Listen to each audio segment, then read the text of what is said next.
Hey everyone, in this video, I'm going to show you how to change DPI in Canva. Let's get into it. First, open your design and find the export button. The first step is to open the project you have been working on and look for the button that lets you save your work. You need to get to the saving menu to change how clear the final image will be. Look at the top corner of your screen and click on the button that says Share.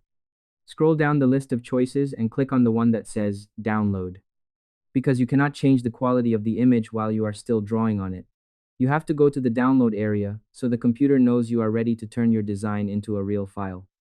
Without this step, your work stays inside the tool and you won't be able to pick the best settings for printing.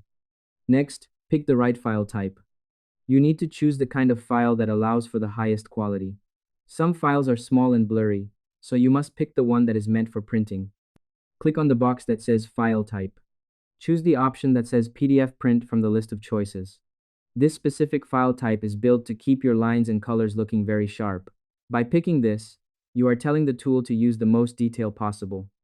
It ensures that the computer doesn't squash your picture down, which keeps it from looking fuzzy when you look at it up close. Next, turn on the high quality settings.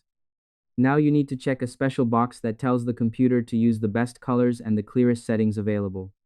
Look under the file type for a box that mentions Color Profile. If you have the choice, pick the one meant for professional printing to get the best results.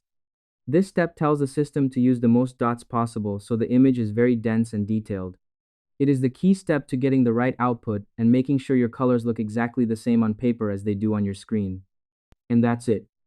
To change your DPI in Canva, you must first click on the Share and Download buttons. Then, you pick the PDF print file type to keep the quality high. Next, you select the best settings for color and detail in the menu. Finally, you hit Download and check your finished file. I hope this helped you out, and I see you in the next one.